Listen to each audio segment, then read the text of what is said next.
All right. I also, a couple of other things. I watched the wrestling debut, at least on Raw, of Ilja Dragunov. And guess who they had him work with? The guy from Imperium? No, they did not. They had him work with that Ricochet fella. Ricochet.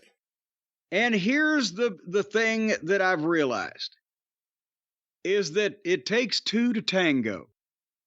We love Ilja. He's got a different style. He sells, is incredible. He's got the facials. He's small, but it works for him. And also he has the bangers. He has the stiff matches. Gunther and he were two of the, 5 or 6 best matches that we've seen in the past 5 years. And he's a very unique kind of guy, but it doesn't, what is special about him doesn't work when the illusion of the underdog, and now he's a heel, by the way. I don't know how they work that when this guy takes a classic ass whipping as a babyface. But it doesn't work when it's not a contest because they started out trying to do Ricochet shit. And this wasn't a good showing for Ilja because he doesn't need to be doing the fucking gymnastics routines.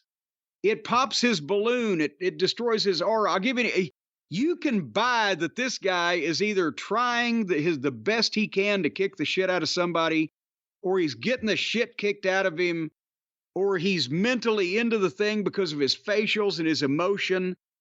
The last thing you want in one of Ilja's matches, like in one of Gunther's matches, is for something to look ridiculously fake or choreographed, right? There was a point in this match where they had to fight on the top turnbuckle and slow it down because Ilja has to sit on the top and wait for Ricochet to get up next to him so they could stand up together carefully so he could get Hurricane Rana'd. And then it's just a small guy doing other shit that everybody else does. So with Ricochet, that style you would think because Ilja is small, put him with a small athletic guy. No. Even if he's a heel, put him with a regular working baby faces, but put him with regular workers, not fucking cheerleaders. That's not his thing. That's not what gets him over. He's not a flyer or a flipper or whatever. But luckily, he won with a superplex and the driving forearm thingy that he does. But you see what I mean about that?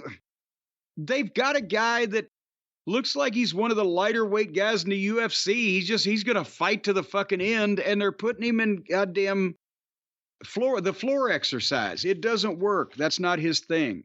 It's not what makes him special. Yeah, you could be a Ricochet fan and accept that this is a little bit of a style clash. And we're not talking about the one that AJ gives out either. Just don't have these two people do this anymore. But here's, you would have thought there was a styles clash between Bronson Reed and Chad Gable. And of course, the whole thing didn't last 5 minutes with an angle and everything. But Chad Gable got a deadlift German suplex with a bridge on Bronson Reed. Wow. What I don't know. It didn't look real. It looked computer generated, but what a fucking athlete and what an amateur wrestler he is. And his leverage is impeccable. But anyway, they're doing a 3-way thing with Sami Zayn. So Sami Zayn hit the ring after Chad had hit some kind of wing ding off the top rope, and he tackled Gable and they called the DQ, and then he fought Bronson Reed, but Gable Germaned him from behind, but Sami suplexed him, and then Bronson Reed rock bottomed both of them, and then they were out of there in 5 minutes. So, I don't know, but I like Chad Gable.